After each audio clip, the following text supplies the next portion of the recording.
The first-class cabin of Flight 447 from New York to London buzzed with the usual quiet conversations of wealthy passengers.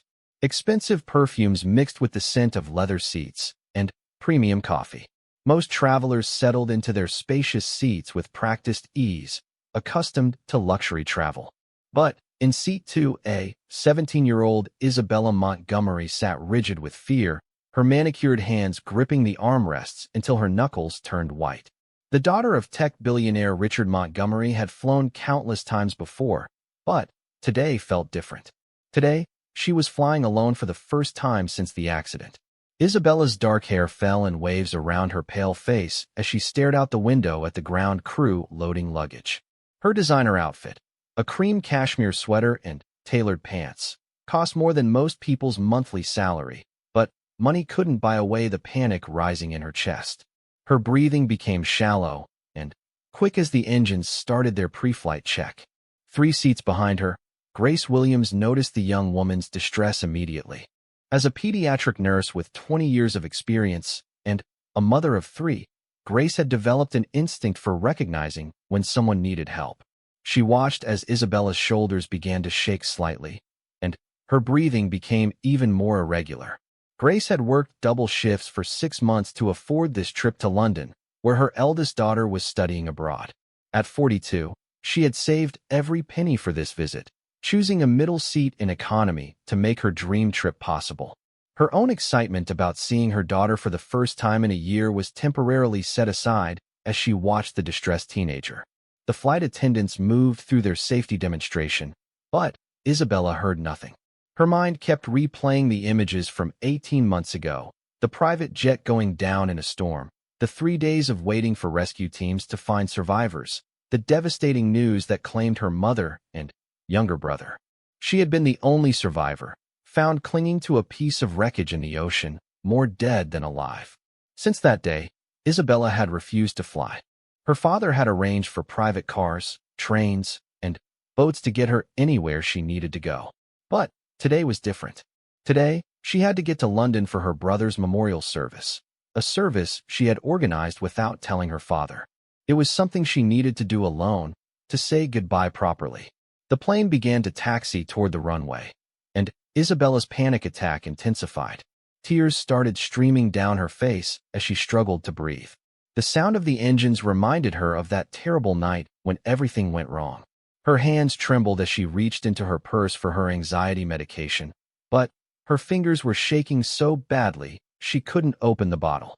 "Miss, are you all right?" asked Jennifer, one of the first-class flight attendants, approaching with concern.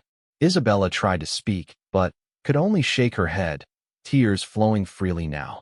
The other passengers in first class began to notice the commotion, some turning to stare while others pretended not to see. Jennifer had seen panic attacks before, but this one seemed particularly severe. She knelt beside Isabella's seat, speaking in gentle tones. "What can I do to help you? Would you like some water?" Isabella finally managed to whisper, I can't do this. Please stop the plane. I need to get off." Her voice was barely audible between her sobs. From her seat in economy, Grace could see the situation unfolding. She noticed how the flight attendant was trying her best but seemed unsure how to handle the severity of the panic attack. Grace had dealt with countless medical emergencies involving children and teenagers. She understood that this young woman needed immediate, professional intervention. Without hesitation, Grace unbuckled her seatbelt and made her way toward the front of the plane. The economic passengers watched curiously as she walked past them with purpose and determination. She approached the first-class section where Isabella was now hyperventilating, her face turning pale. "Excuse me," Grace said to Jennifer, her voice calm but authoritative. "I'm a pediatric nurse. May I help?" Jennifer looked relieved. "Please, yes. She's having a severe panic attack and wants to get off the plane." Grace knelt beside Isabella's seat, positioning herself at eye level with the distressed teenager. Her warm brown eyes met Isabella's frightened blue ones with nothing but kindness and understanding. "Hi there, sweetheart," Grace said softly, her voice carrying the warmth that had comforted countless children in hospital beds. "My name is Grace. I'm a nurse, and I can see you're having a really tough time right now. But I want you to know that you're safe, and I'm going to help you through this. Isabella looked at this stranger with confusion and desperation. Here was a woman she had never met, someone who had no reason to help her, offering comfort in her darkest moment. Grace's presence was somehow immediately calming, like a warm embrace in the middle of a storm. I can't breathe, Isabella managed to say between sobs. I can't be on this plane. My family, they died in a okay, crash. sweetie. I'm right I was the here. only one who Take survived. a deep breath. We're almost Grace's there. heart immediately understood the depth of this young woman's trauma. She had seen children who had survived terrible accidents, and she knew the kind of courage it took just to step onto an airplane again. I understand, honey, Grace said, reaching out slowly to take Isabella's trembling hand. What happened to your family was terrible, and it takes incredible strength to be here right now. But let's start with something simple. Can you try to breathe with me? Just focus on my voice. Grace began breathing slowly and deeply, exaggerating each breath so Isabella could follow along. In through your nose, hold it, now out through your mouth. You're doing great. Just keep following my breathing. The plane was still taxiing, but the captain had noticed the delay in first class and was waiting for clearance from the flight attendants before proceeding to take off. Jennifer watched as Grace worked with Isabella, impressed by her calm professionalism. What's your name, sweetheart? Grace asked, continuing the breathing exercises. Isabella, came the whispered reply. Isabella, that's a beautiful name. Isabella, I want you to know that what you're feeling right now is completely normal. After what you went through, your body is just trying to protect you. But right now you're safe. This plane is safe. The pilots are experienced, the weather is clear, and there are people here who care about you. Isabella's breathing began to slow slightly, though tears continued to fall. I don't want to die. I can't leave my father alone. He's already lost so much. Grace squeezed Isabella's hand gently. You're not going to die, honey. And it sounds like you have a father who loves you very much. Sometimes, when we're afraid, we have to be brave not just for ourselves, but for the people we love. The flight attendant brought over a warm blanket and a bottle of water. Grace helped Isabella take small sips while continuing to talk to her in soothing tones. Other passengers in first class watched with curiosity and growing respect for this woman who had left her own seat to help a stranger. Tell me about this trip you're taking, Grace said, trying to redirect Isabella's focus. What's waiting for you in London? Isabella hesitated, then said quietly, I'm going to a memorial service. For my brother. He would have been 16 today. I wanted to do something special for him, but I couldn't tell my father. He would have insisted on coming, and this is something I need to do myself. Grace's eyes filled with understanding and admiration. That is one of the most loving, brave things I've ever heard. Your brother would be so proud of you right now. You're facing your biggest fear to honor his memory. But what if something happens? What if this plane crashes too? Isabella's panic began to rise again. Grace maintained her calm presence. Isabella, look at me. Look into my eyes. I have 3 children of my own. My daughter Sarah is studying in London, and I haven't seen her in a year. My son Marcus just started high school, and my youngest, Lily, is only 8. Do you think I would be on this plane if I thought there was any real danger? Do you think any of these parents around us would be here if flying wasn't incredibly safe? Isabella looked around the cabin with new eyes. She saw a businessman video chatting with what looked like his children, a woman knitting what appeared to be a baby blanket, and an elderly couple holding hands as they shared photos on a tablet. Flying is actually the safest form of travel, Grace continued. Safer than driving a car, safer than crossing the street. The chances of anything happening to this plane are so small that you're more likely to be struck by lightning twice in the same day. The plane had finished taxiing and was now in position for takeoff. The captain's voice came over the intercom, announcing their departure. Isabella's grip tightened again, but Grace was ready. Here's what we're going to do, Grace said firmly but kindly. I'm going to stay right here with you through takeoff. We're going to breathe together, and I'm going to tell you exactly what every sound means so nothing surprises you. And if you want, you can tell me about your brother. What was he like? Isabella's face softened at the mention of her brother. His name was Daniel. He was funny, always making jokes, even when he was in trouble. He loved airplanes, actually. He wanted to be a pilot someday. I bet he did. Boys often love airplanes. My son Marcus is fascinated by them too. Tell me more about Daniel while the plane gets ready for takeoff.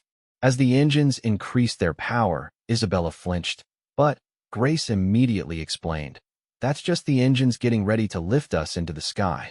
It's exactly what they're supposed to do. Now, what kind of jokes did Daniel like to tell? Despite her fear, Isabella found herself smiling slightly. Terrible puns, mostly.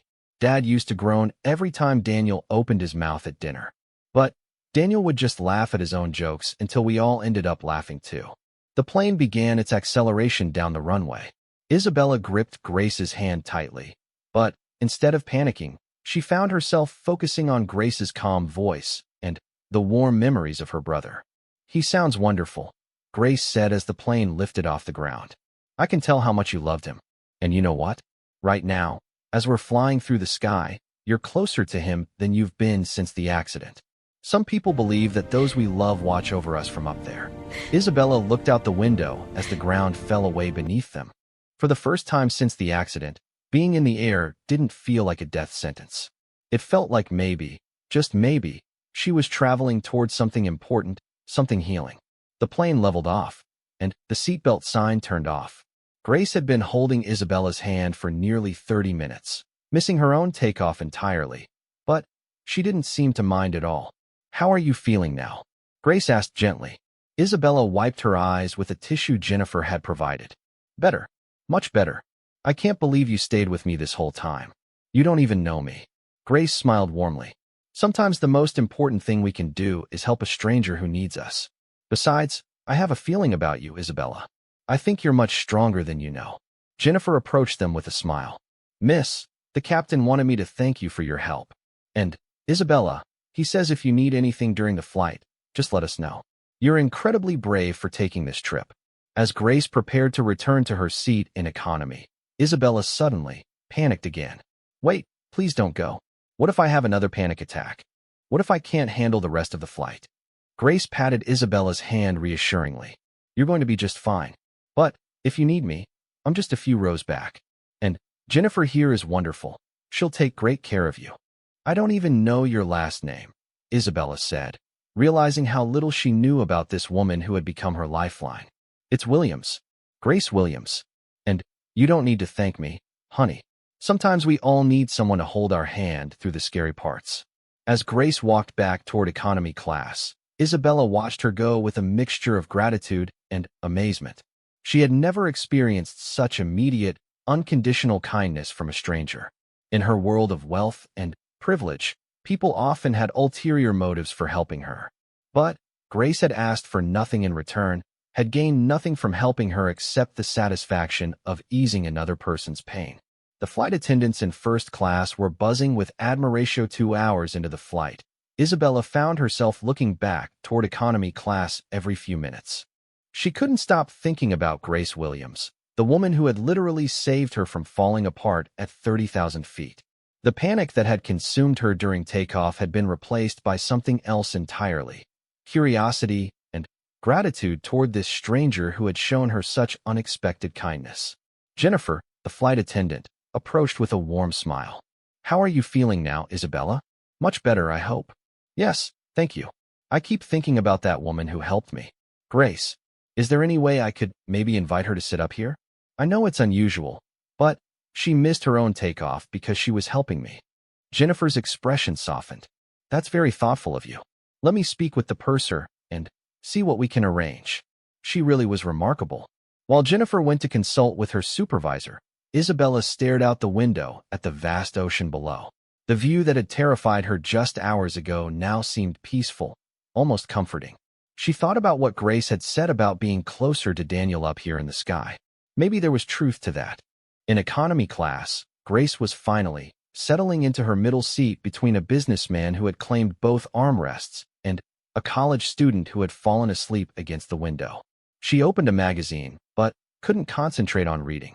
Her mind kept drifting back to the terrified young woman she had left in first class.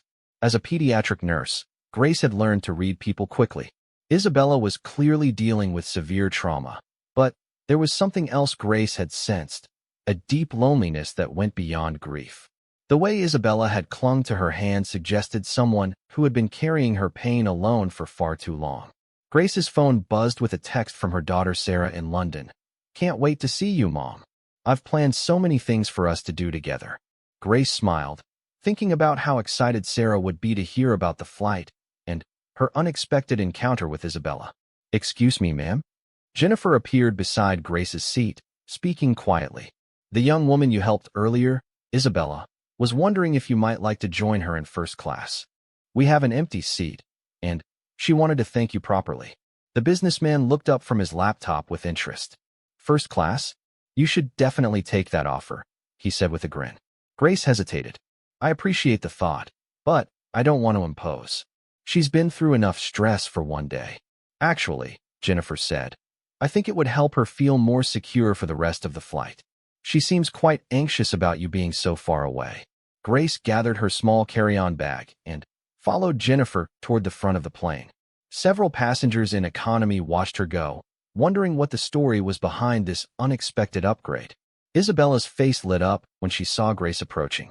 "You came. I was worried you'd think I was being silly." "Not silly at all," Grace said, settling into the empty first-class seat beside Isabella. "Though I have to say, this is definitely an upgrade from my middle seat back there."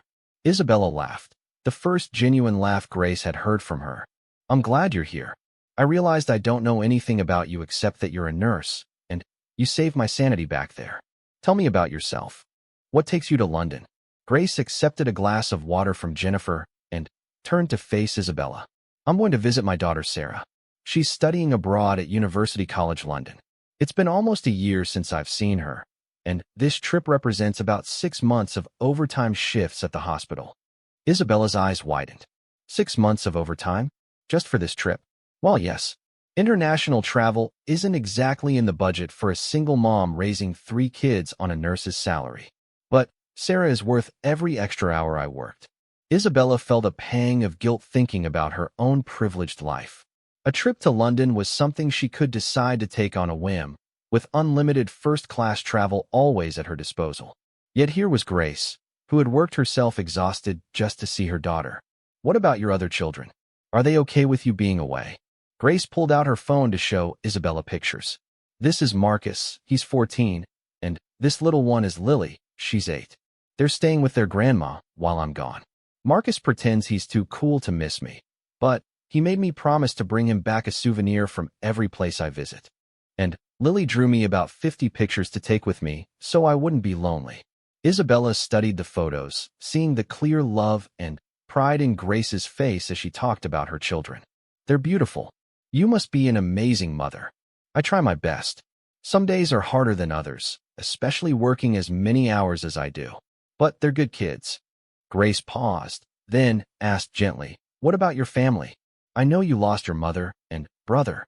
Is it just you and your father now?" Isabella's expression grew somber. "Yes, just Dad and me. He's been incredible, actually. After the accident, he basically put his entire business empire on hold to take care of me. I spent 3 months in the hospital, and he never left my side. He sounds like a wonderful father." "He is. But I think he's afraid to let me out of his sight now. He doesn't know about this trip to London.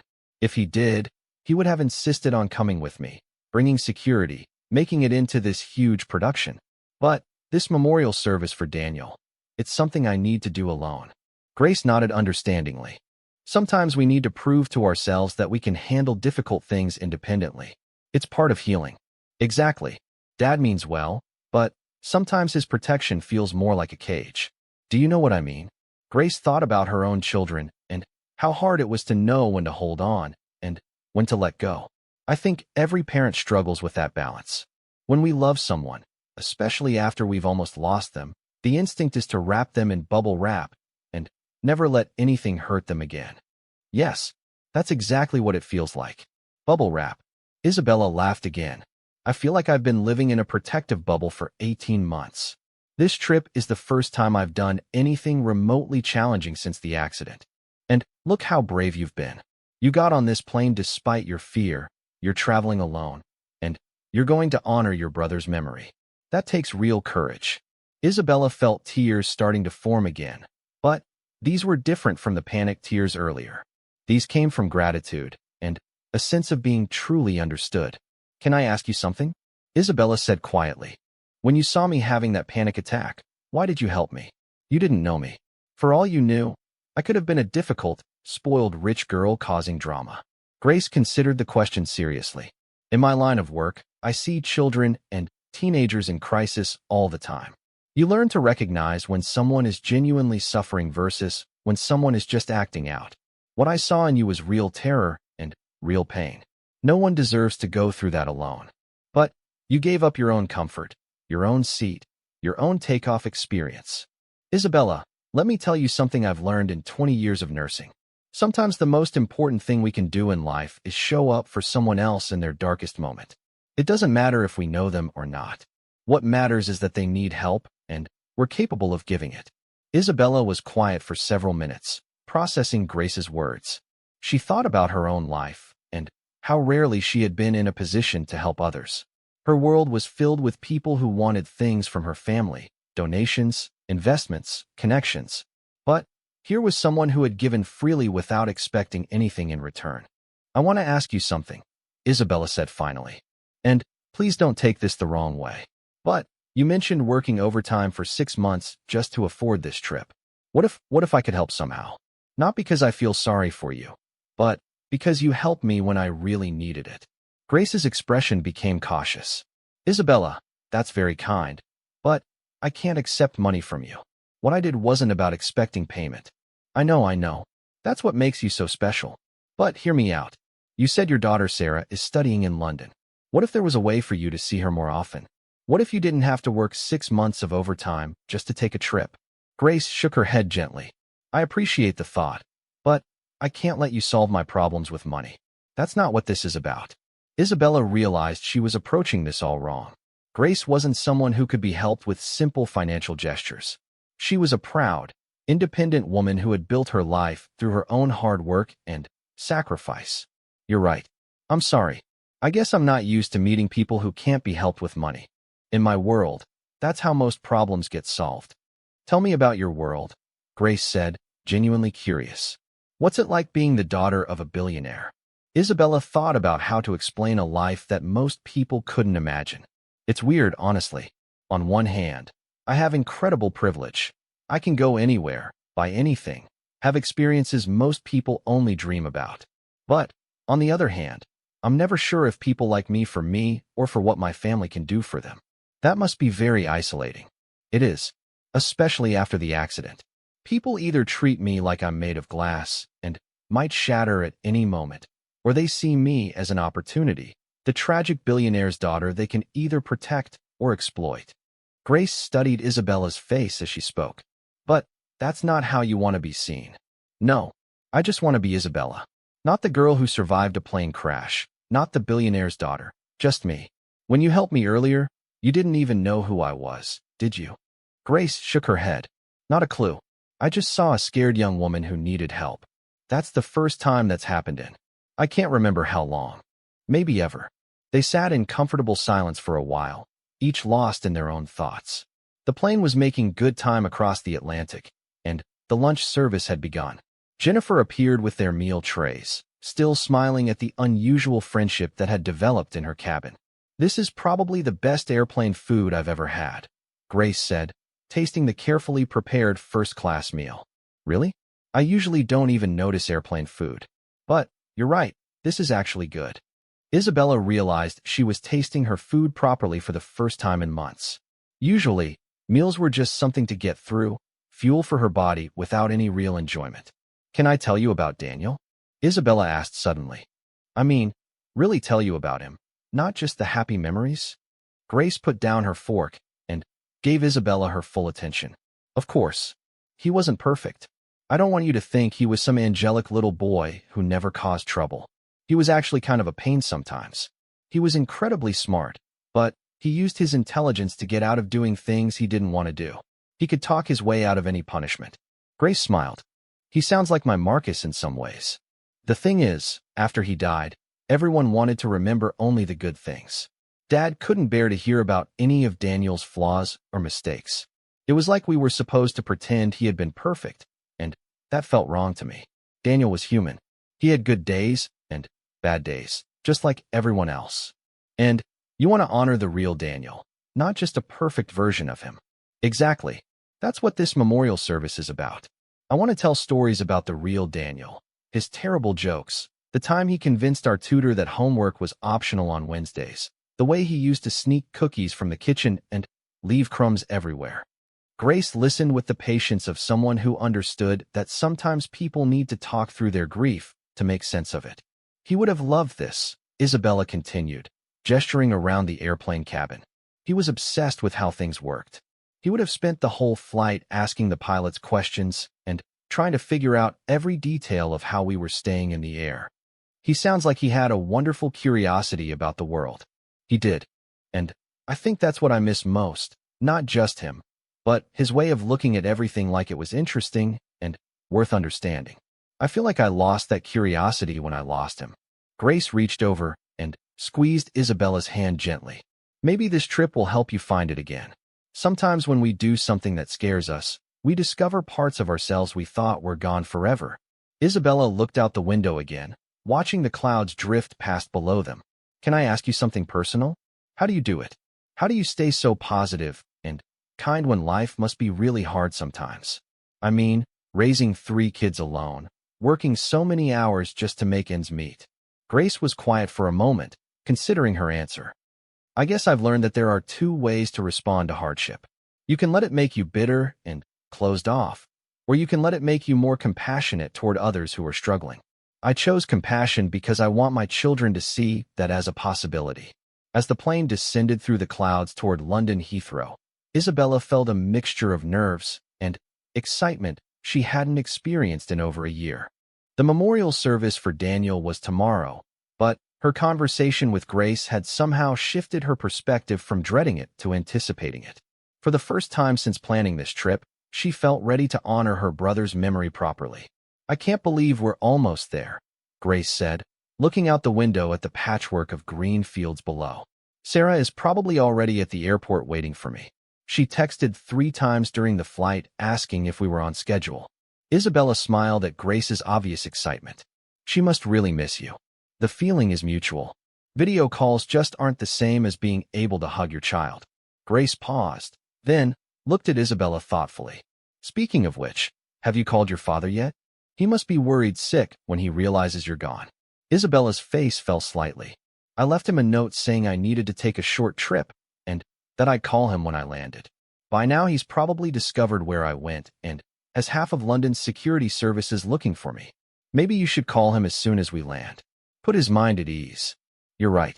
It's just, once I call him, this stops being my private journey and becomes a Montgomery family situation, if you know what I mean.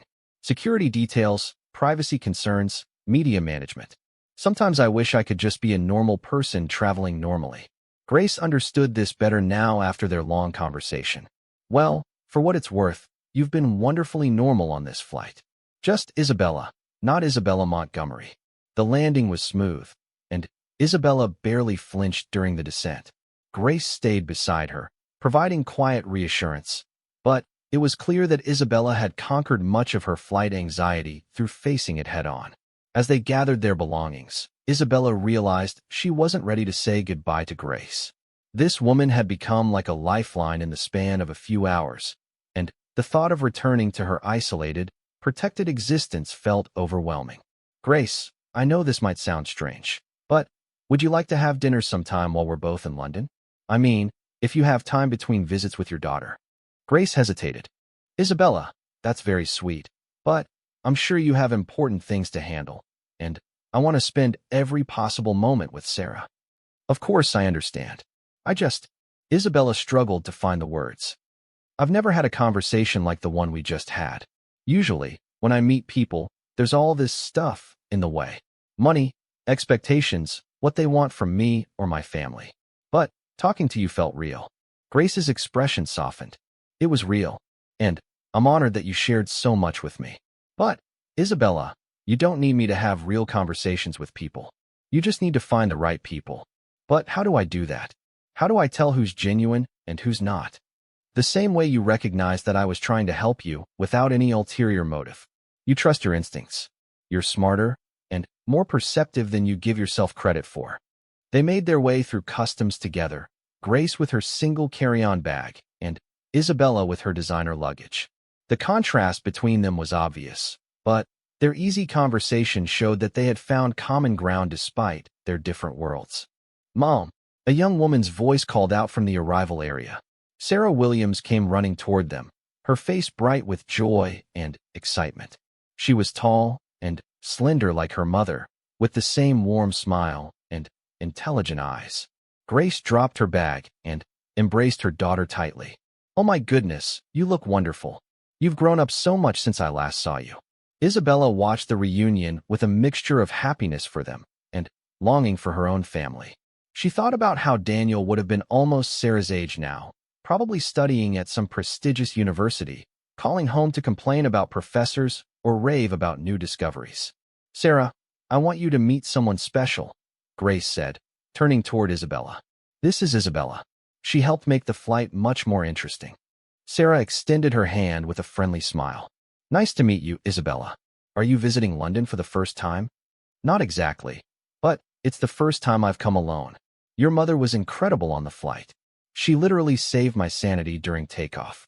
Sarah looked puzzled, but before she could ask questions, Grace quickly explained. "Isabella had a panic attack during takeoff, and I was able to help her through it. We ended up having the most wonderful conversation during the flight." "That sounds like Mom," Sarah said with obvious pride. "She's always taking care of people who need help." Isabella was about to respond when she heard her name being called from across the arrivals area. "Miss Montgomery. Miss Montgomery." A man in a dark suit was approaching rapidly, followed by two others who were clearly security personnel. Isabella's heart sank. Her father had indeed tracked her down and sent his people to collect her. "I'm sorry," Isabella said to Grace and Sarah, embarrassment coloring her cheeks. "This is exactly what I was trying to avoid." The lead security agent reached them, slightly out of breath. "Miss Montgomery, your father has been extremely worried. He sent us to escort you to your hotel. He's flying in on the corporate jet and will arrive in about 4 hours." Grace watched this interaction with growing understanding of what Isabella's life was really like. The warm, independent young woman she had gotten to know on the plane was suddenly surrounded by handlers who treated her more like a valuable package than a person. "Just give me 1 minute," Isabella said firmly to the security team. She turned back to Grace and Sarah, trying to maintain some dignity in an increasingly awkward situation. "Grace, I can't thank you enough for what you did today. You gave me something I didn't even know I needed." Grace smiled warmly. "You're going to do beautifully at Daniel's memorial service tomorrow. He would be so proud of you for taking this journey." "How did you know the service was tomorrow?" Isabella asked, surprised. "You mentioned it during our conversation. You said today would have been his birthday." Isabella felt tears starting again, but these were good tears. Someone had been listening to her, really listening, not just waiting for their turn to talk or trying to figure out how to benefit from the conversation. "Miss Montgomery, we really need to go," the security agent said, checking his watch. "Your father is expecting confirmation of your location." Isabella nodded, then impulsively pulled out her phone. "Grace, could I have your number? Not for any weird reason, but just in case I need someone to remind me that real conversations with genuine people are possible." Grace looked uncertain for a moment, glancing at the security team and then at her daughter. But something in Isabella's expression convinced her that this request came from a place of genuine need rather than privileged entitlement. "Of course," Grace said, entering her number into Isabella's phone. "But promise me you'll also work on finding people in your regular life who can have these kinds of conversations with you. Don't become dependent on a stranger you met on an airplane." Isabella laughed despite the emotional moment. "You're giving me advice even now. Thank you." As Isabella was led away by her security detail, Grace and Sarah watched her go with curiosity and concern. "Mom, who was she really?" Sarah asked quietly. "Those guys treated her like she was royalty or something. Her last name is Montgomery, and she mentioned her father owns a business empire. I think she might be from a very wealthy family." Sarah's eyes widened. "And she was just sitting in economy with us?" "Well, first class, but you know what I mean." "Not exactly. She upgraded me to first class because I helped her with a panic attack. But, yes, She seemed very down to earth despite whatever her background is. As they made their way toward the exit, Grace couldn't stop thinking about Isabella. There had been something deeply lonely about the young woman despite her obvious privilege. The way she had clung to their conversation suggested someone who was starving for genuine human connection. Meanwhile, in the luxury car racing toward central London, Isabella stared out the window at the city passing by. The security agent was on the phone with her father, providing updates on her condition and whereabouts as if she were a missing person who had been recovered. "Miss Montgomery," the agent said after ending his call, "your father would like to speak with you." Isabella took the phone with resignation. "Hi, Dad." "Isabella, thank God you're safe. What were you thinking, disappearing like that?" "I've been out of my mind with worry." Richard Montgomery's voice carried relief, anger, and fear in equal measure. "I left you a note explaining." "A note?" "Isabella, after everything that's happened, a note isn't enough. What if something had happened to you? What if the plane had crashed? What if you'd had a medical emergency?" Isabella felt the familiar suffocation of her father's protective love. "Dad, I'm fine. I made it through the flight. I'm in London safely, and I'm handling things well." "You had a panic attack on the plane. The airline called our emergency contact number when you required medical assistance." Isabella closed her eyes, realizing that her moment of crisis had been reported up through official channels. Her privacy had been compromised before she even landed. "It wasn't a medical emergency, Dad. I just needed help getting through takeoff, and another passenger assisted me. It was actually a really positive experience." "Another passenger? Who? Have they been screened? What do we know about their background?" "Dad, stop. Please. She was just a kind woman who helped me when I was scared. Not everything has to be investigated and analyzed." There was a pause on the other end of the line. "I'm sorry, sweetheart. I know I sound paranoid. It's just that since the accident, the thought of anything happening to you." Isabella's anger softened. She understood that her father's protective instincts came from a place of genuine terror at the thought of losing her too. "I know, Dad. And I'm sorry I worried you. But I needed to do this on my own." "The memorial service is tomorrow?" "Yes. At the church where we used to go when we visited London with Mom. I've arranged for a small, private service. Just me and a few people who knew Daniel. I should be there with you." "Dad, please. Let me have this one thing. Let me say goodbye to my brother in my own way. You can help me plan a bigger memorial later if you want. But tomorrow needs to be mine." Richard Montgomery was quiet for a long moment. As a father, his instinct was to protect and control. As a businessman, he was used to managing every situation. But as someone who loved his daughter, he was beginning to understand that his protection might be preventing her from healing. "All right," he said finally. "But you're not staying in a hotel. I've arranged for you to use the London house, and there will be security nearby. Not intrusive, but present." "Thank you, Dad. And Isabella, I'm proud of you for getting on that plane. I know how hard it must have been." The morning of Daniel's memorial service dawned gray and drizzly, typical London weather that somehow felt perfect for the occasion. Isabella stood at the window of her family's London townhouse, watching the rain create patterns on the glass. She had slept better than expected, perhaps because she felt truly ready for this day for the first time since planning it. Her father had arrived late the night before, as promised, but had surprised her by keeping his distance. Instead of hovering or trying to take control of the arrangements, Richard Montgomery had simply hugged his daughter and told her he was proud of her courage. He would remain at the house during the service, respecting her need to do this alone. Isabella dressed carefully in a simple black dress that Daniel would have teased her about, calling it fancy funeral clothes. She could almost hear his voice making jokes about how seriously adults took everything. The thought made her smile rather than cry. Exactly the kind of memory she wanted to carry into today. At the small church in Kensington where her family had occasionally attended services during their London visits, Isabella arrived to find exactly what she had hoped for: a quiet, intimate gathering of people who had actually known Daniel. There was Mrs. Henderson, their former London tutor who had taught both children during their extended stays in the city. David Chun, the teenage son of their family's London estate manager, who had become Daniel's closest friend during their visits. Father Michael, the priest who had baptized Daniel and who remembered his endless questions about everything from church architecture to biblical history. There was also one surprise visitor, Grace Williams, holding a small bouquet of wildflowers. Grace, Isabella approached her with genuine surprise and pleasure. What are you doing here? How did you even know where this was? Grace smiled somewhat shyly. I hope you don't mind. You mentioned the church name yesterday during our conversation, and well, I couldn't stop thinking about you. Sarah insisted I bring flowers, since we couldn't bring Daniel a proper birthday present. Isabella felt her eyes well up with tears of gratitude. You remembered it was his birthday. Of course, 16 years old today. Sarah is 19, so she felt a special connection to Daniel's story. She actually picked out these wildflowers because she thought a teenage boy would prefer something natural and unpretentious over formal funeral flowers. Isabella looked at the simple bouquet of daisies, lavender, and baby's breath.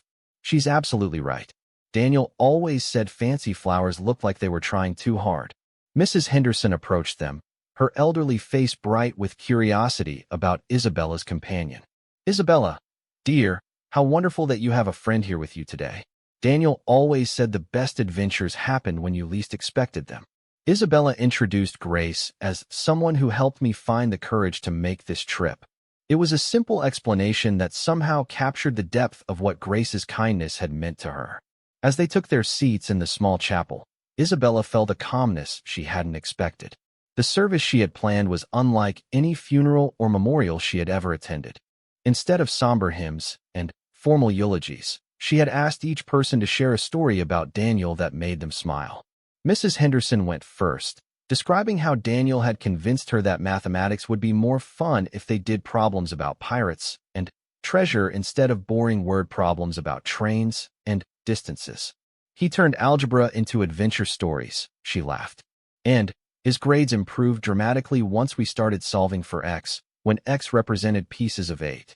David Chin shared the story of how Daniel had attempted to build a working catapult in the garden to launch water balloons at the security cameras, convinced that he could improve the family's security system by testing its weak points. The catapult actually worked, David grinned. But Daniel hadn't considered that launching water balloons at expensive surveillance equipment might not be appreciated by the adults. Father Michael talked about Daniel's theological curiosity, how he had once asked during a children's service whether angels had to follow air traffic control rules when they were flying around heaven. That question led to one of the most interesting discussions about faith and physics I've ever had. The priest chuckled. When it was Isabella's turn to speak, she felt nervous but determined. Daniel hated when people took themselves too seriously. She began. He would be horrified to know we were all dressed up and being formal about remembering him. So I want to tell you about the time he decided our family needed more fun. She described how Daniel had convinced their household staff to participate in an elaborate prank war during one of their London visits. He organized the cook, the housekeeper, the driver, and both security guards into teams. For 3 days, our house was filled with whoopee cushions, plastic wrap on door frames, and fake spiders in unexpected places. Dad was finding evidence of this fun war for weeks afterward. But the best part, Isabella continued, was that Daniel somehow convinced everyone that the prank war was a Montgomery family tradition that happened every year in London. To this day, I think some of the staff believe that wealthy families always have organized prank weeks. The laughter in the small chapel was warm and genuine, exactly what Isabella had hoped for. These weren't tears of grief, but smiles of genuine affection for a boy who had believed joy should be shared and that life was too short for excessive seriousness. Grace watched Isabella throughout the service with admiration. This was a completely different person from the terrified young woman she had met on the airplane. This Isabella was confident, articulate, and clearly loved by the people around her. More importantly, she was honoring her brother's memory in a way that celebrated his life rather than just mourning his death. After the service, the small group gathered in the church's garden for tea and chocolate cake, because Daniel had once declared that any celebration without chocolate cake was basically just a meeting with extra crying. Mrs. Henderson had arranged for this final surprise, remembering Daniel's strong opinions about proper party food. As they sat around a small table under an umbrella to avoid the drizzle, David Chun turned to Isabella with curiosity. I have to ask, how did you get here? I'm I know your dad usually arranges security and transportation for everything. Did you really travel to London by yourself? Isabella glanced at Grace, who nodded encouragingly. I flew here alone. First time I'd been on a plane since the accident. I had a complete panic attack during takeoff, and Grace here saved me from falling apart entirely. Mrs. Henderson looked at Grace with new interest. How did you know what to do? I'm a pediatric nurse, Grace explained. I've worked with children and teenagers in crisis situations for 20 years. But, honestly, Isabella did all the hard work. I just provided a calm presence while she found her own courage. That's not true, Isabella protested. If you hadn't helped me, I would have demanded they stop the plane and let me off. I never would have made it here. Father Michael smiled at their friendly disagreement. It sounds like you both brought exactly what the other needed at exactly the right moment. That's not coincidence, that's grace. He looked at Grace Williams with a twinkle in his eye. No pun intended. As the afternoon wound down, the guests began to leave. Mrs. Henderson hugged Isabella tightly, telling her that Daniel would have loved this celebration of his life. David Chin promised to stay in touch, saying he wanted to hear about Isabella's adventures as she started living more independently. Father Michael blessed both Isabella and Grace, thanking them for bringing such joy to what could have been a sorrowful day. Soon it was just Isabella and Grace sitting alone in the church garden, watching the rain slow to a gentle mist. Thank you for coming, Isabella said quietly. I know you're supposed to be spending time with your daughter, and instead you spent your day at a memorial service for someone you never met. Grace shook her head. Sarah insisted I come.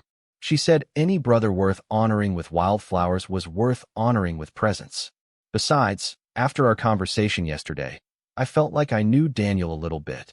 What did you think of the service? Was it too casual? Too weird? Isabella, it was perfect. I've been to too many funerals where you leave feeling sad and empty. Today, I leave feeling like I would have enjoyed knowing Daniel. That's exactly how a memorial should feel. Isabella felt a sense of completion she hadn't expected. For 18 months, she had carried the weight of Daniel's death without being able to properly celebrate his life. Today, she had finally found a way to honor both her grief and her joy in having been his sister. Grace, can I tell you something? Yesterday on the plane, you asked me about finding real people to have genuine conversations with. I think I figured something out today. What's that? The people who knew Daniel, Mrs. Henderson, David, Father Michael, they all treated me normally today. Not like the poor girl who survived a tragedy, not like the billionaire's daughter they needed to impress. They treated me like Daniel's big sister who was finally ready to celebrate his life properly. Grace nodded thoughtfully. What made the difference? I think it's because I approached them as Isabella who loved Daniel, not as Isabella Montgomery with all the complications that come with that name. When I focus on the relationships and connections that matter, the other stuff becomes less important. That's very wise. And very brave. They sat in comfortable silence for a few minutes, watching the London traffic pass by the church gates. Isabella felt peaceful in a way she hadn't experienced since before the accident. The memorial service had been everything she'd hoped for, personal, joyful, and true to Daniel's spirit. I should probably get back to Sarah, Grace said finally. We're supposed to have dinner with some of her university friends tonight. Of course. Thank you again for being here. It meant more than you know. As Grace gathered her things and prepared to leave, Isabella felt the familiar pang of not wanting to say goodbye to this woman who had become such an unexpected source of strength and wisdom. Grace, would it be okay if I stayed in touch?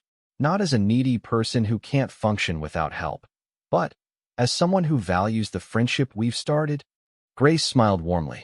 I'd like that very much. But I want you to promise me something. What? Promise me you'll take what you learned today and use it to build more connections like this.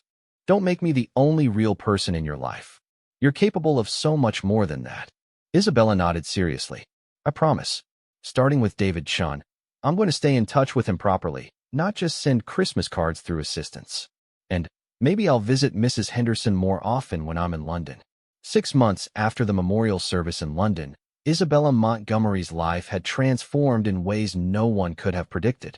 The scared young woman who had gripped the armrest during takeoff had evolved into someone who flew regularly, traveled independently, and, most importantly, had built genuine relationships with people from all walks of life. The change had started small. True to her promise to Grace, Isabella had maintained contact with David Chun, who was now studying engineering at Cambridge. Their friendship had grown from shared memories of Daniel into a real connection between two young people navigating their futures. Through David, she had met other students who saw her as Isabella first and Montgomery second. She had also stayed in touch with Mrs. Henderson, visiting her monthly in London and eventually convincing her to move to New York to help establish a tutoring program for underprivileged children. The program, called Daniel's Workshop, in honor of her brother's love of learning through adventure, had become one of Isabella's most meaningful projects. But the most significant relationship in her life remained her unlikely friendship with Grace Williams. What had started as gratitude for help during a panic attack had evolved into a deep, mutual respect and affection. Grace had become Isabella's guide in learning to navigate genuine relationships, while Isabella had, despite Grace's initial resistance, found ways to support Grace's family that felt natural rather than patronizing. When Grace mentioned that Sarah was struggling to afford her final year at university, Isabella had quietly arranged for an anonymous scholarship through a foundation she had established. When Grace's son Marcus expressed interest in aerospace engineering, Isabella had connected him with educational opportunities at companies her family had relationships with. When little Lily needed surgery for a childhood condition, Isabella ensured the best specialists were available, framing it as a favor between friends rather than charity. Grace had initially struggled with accepting help, but Isabella's genuine care and careful approach to offering support had gradually overcome her pride. More importantly, Grace had come to understand that Isabella needed to give as much as Grace had needed to receive that day on the airplane. Now, on a sunny Saturday morning in Central Park, Isabella and Grace were walking together while Grace's youngest daughter Lily played on the playground nearby. Grace was visiting New York for a pediatric nursing conference, and Isabella had insisted on spending the day with them. "I still can't believe how much has changed since that flight," Grace said, watching Lily climb confidently on the jungle gym. 6 months ago, she was afraid to play with other children because of the surgery scars. Now look at her. Isabella smiled, watching the 8-year-old's fearless exploration of the playground equipment. Children are amazing at adapting once they feel safe and supported. Adults could learn from that. Speaking of adapting, Grace said with a meaningful look, "How are things going with your father? Has he adjusted to your new independence?" Isabella's relationship with her father had been one of the most challenging aspects of her transformation. Richard Montgomery loved his daughter deeply, but he had struggled to accept that his protection was sometimes hindering her growth. "It's been hard," Isabella admitted. "Dad spent 18 months trying to keep me safe from everything, and suddenly, I'm traveling alone, making my own decisions, forming relationships with people he hasn't thoroughly investigated. But I think he's starting to see that the isolated, frightened version of me wasn't really safe at all. It was just protected." That's a hard distinction for any parent to understand, especially after trauma. The turning point came when I showed him Daniel's workshop. When he saw how happy and engaged I was, working with the kids and seeing the program grow, he realized that wrapping me in bubble wrap wasn't protecting me. It was preventing me from honoring Daniel's memory through meaningful action. Grace nodded approvingly. "And now he supports what you're doing? More than supports it. He's actually become involved himself. Turns out Dad has a talent for organizational management that translates well to nonprofit work." "Who knew?" Isabella laughed. "Last week, he spent 3 hours helping a 12-year-old build a robot that could deliver cookies to his grandmother's apartment upstairs. Dad was more excited about that project than most business deals." They sat down on a bench where they could keep an eye on Lily while she played with a group of other children. The easy camaraderie between Grace and Isabella was evident to anyone watching. Two women from different worlds who had found genuine friendship and mutual respect. "Can I ask you something?" Isabella said, turning to face Grace. "Do you ever regret helping me that day on the plane? I know your life has become more complicated because of our friendship." Grace looked surprised by the question. "Isabella, why would you ask that?" "Well, you went from being a single mom focused on your own family to having this complicated friendship with someone whose life involves private jets, security details, and media attention. That can't be easy. Grace was quiet for a moment, watching Lily negotiate the sharing of playground equipment with another child. Do you know what I regret? She said finally. I regret that it took me 42 years to meet someone like you. Someone like me? Someone who challenges me to think bigger. Someone who shows me that generosity and privilege can coexist with genuine humility and kindness. Someone who has taught my children that wealth and status are just circumstances, not measures of a person's worth. Isabella felt tears starting to form, but these were happy tears. Really, Isabella, watching you grow over these 6 months has been one of the most inspiring experiences of my life. You took a traumatic situation and used it as a catalyst for becoming someone who makes the world better. That's not complicated. That's beautiful. They were interrupted by Lily running over with dirt on her knees and excitement in her voice. Isabella, I made a new friend. Her name is Sophia, and she's from Brazil, and she taught me how to say friend in Portuguese. Isabella knelt down to Lily's level, genuinely interested in this playground diplomacy. That's wonderful. What's the Portuguese word? Amiga. It means girlfriend, and amigo means boyfriend. Sophia says she wants to be a doctor like her mama when she grows up, just like I want to be a nurse like my mama. Grace smiled at her daughter's enthusiasm while also noting how naturally Isabella engaged with children. It was clear that Isabella's work with Daniel's workshop had awakened a genuine gift for connecting with young people. Should we invite Sophia and her family to have ice cream with us? Isabella suggested. I'd love to meet someone who's teaching my amiga new languages. As they gathered Sophia and her mother for an impromptu ice cream adventure, Grace reflected on how profoundly their lives had been changed by that chance encounter on Flight 447. What had started as one person helping another through a crisis had evolved into a friendship that had enriched both of their families in unexpected ways. Later that evening, after Grace and Lily had returned to their hotel, Isabella sat in her family's New York apartment, video chatting with David Chun at Cambridge and Sarah Williams in London. The three young people had become close friends, bonding over their shared experience of being connected to Isabella's transformation. So the conference went well? Sarah asked Grace, who had joined the call from her hotel room. Better than well. Isabella spent the day with us, and Lily is already asking when we can come visit again. She's decided that Isabella gives the best piggyback rides in all of New York City. David laughed from his dorm room. Isabella, you've become famous among 8-year-olds. That's a new level of influence for the Montgomery family. Much more meaningful than business magazines, Isabella agreed. Although Dad did point out that my piggyback ride technique could probably benefit from some engineering principles. Speaking of your father, Sarah interjected, how is he handling your independence these days? Isabella thought about her father, who had gradually transformed from overprotective parent to supportive partner in her various projects. He's learning that letting me take risks doesn't mean he loves me less. And I'm learning that accepting his concern doesn't mean I have to give up my autonomy. That sounds like a very mature resolution, Grace said with pride in her voice. I learned from the best, Isabella replied, looking directly at Grace through the screen. You showed me that real strength comes from helping others, not from being protected from everything that might hurt us. As the video call continued, the four friends discussed their various projects and plans. David was working on sustainable engineering solutions for developing countries. Sarah was studying international relations with a focus on humanitarian aid. Grace was developing new pediatric care protocols for underserved communities. And Isabella was expanding Daniel's workshop to include programs in 3 more cities. You know what I realized today? Isabella said as the conversation wound down. We've all become exactly who we were meant to be, just maybe not in the ways we originally planned. Grace nodded thoughtfully. Sometimes the most important journeys begin with unexpected turbulence. After saying goodbye to her friends, Isabella walked out onto the apartment's balcony overlooking Central Park.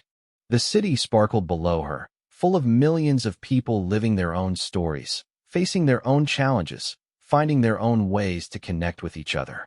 She thought about Daniel and how proud he would be of the person she had become, not because she had survived trauma or overcome fear, but because she had learned to use her privileges and resources to create joy for other people, something Daniel had always done naturally.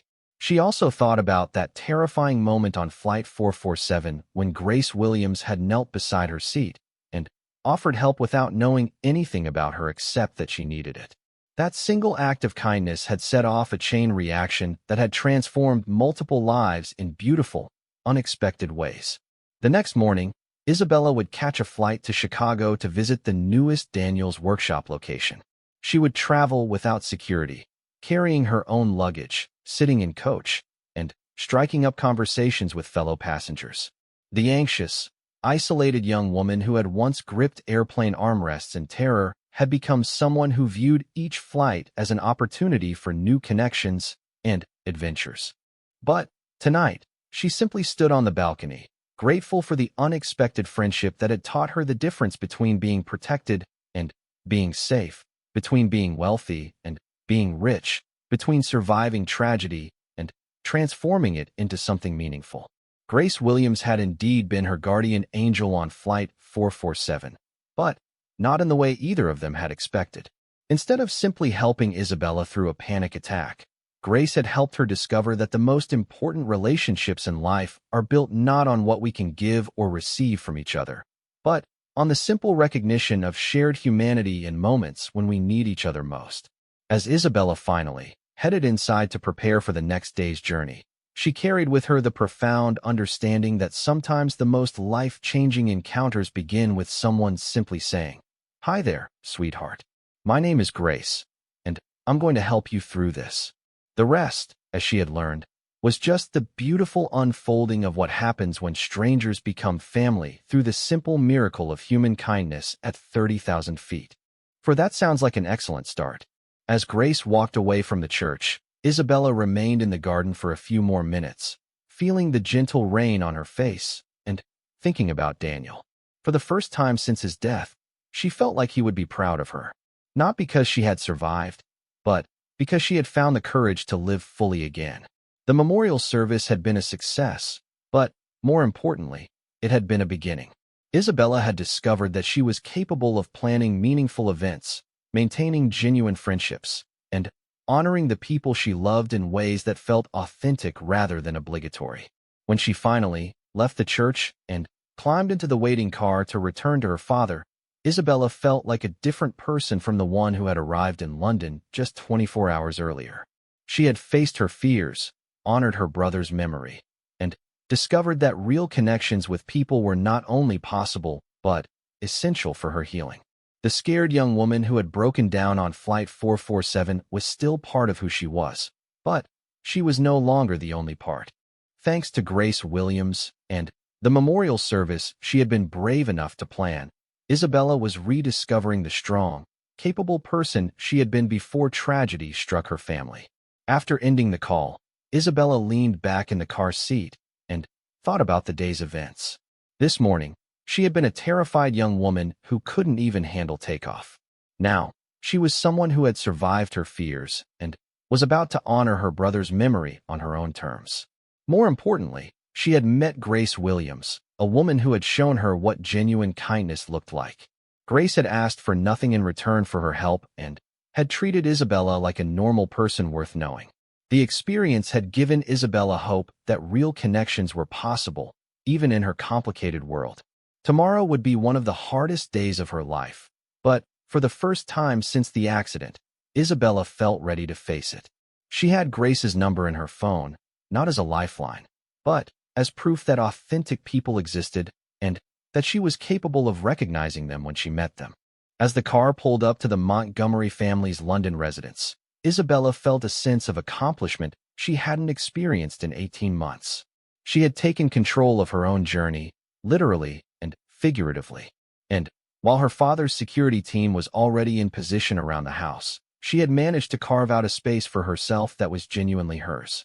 The memorial service for Daniel would happen tomorrow, planned by Isabella, for Isabella, in the way she believed would honor her brother's real memory. And she would face it with the strength she had discovered on Flight 447, thanks to a pediatric nurse named Grace Williams who had shown her that sometimes the most important help comes from the most unexpected places. That's beautiful and incredibly strong. We're all stronger than we think we are, Isabella. You've survived something unimaginable, That tells me you have strength inside you that you probably haven't even discovered yet. Isabella felt something shifting inside her chest, a small crack in the wall of grief and fear she had built around herself since the accident. For the first time in 18 months, she felt hopeful about who she might become as she moved forward. The plane continued its steady journey across the ocean, carrying two women from completely different worlds who had found an unexpected connection in the sky. Neither of them knew it yet, but this conversation was laying the foundation for a friendship that would change both of their lives forever and for what they had witnessed. Jennifer had been flying for 12 years and had never seen anyone handle a severe panic attack with such skill and compassion. "That woman is an angel," Jennifer told her colleague quietly. She turned a potential emergency into something beautiful. Isabella settled back into her seat, still shaky but no longer consumed by terror. For the first time in 18 months, she had made it through takeoff without a complete breakdown. And it was all because a stranger named Grace Williams had shown her that sometimes, in our darkest moments, help comes from the most unexpected places. As the plane soared through the clouds toward London, Isabella found herself thinking not just about her fear, but about the memorial service waiting for her. For the first time since Daniel's death, she felt like maybe she could actually honor his memory the way she had planned. She looked back toward economy class, trying to spot Grace among the passengers, wanting to wave or somehow acknowledge the gift she had been given.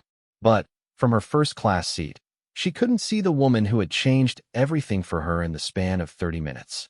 What Isabella didn't know was that her story with Grace Williams was far from over. This flight to London would become the beginning of a connection that would transform both of their lives in ways neither could imagine. Sometimes the most important journeys begin not with a destination in mind, but with a simple act of human kindness at 30,000 feet.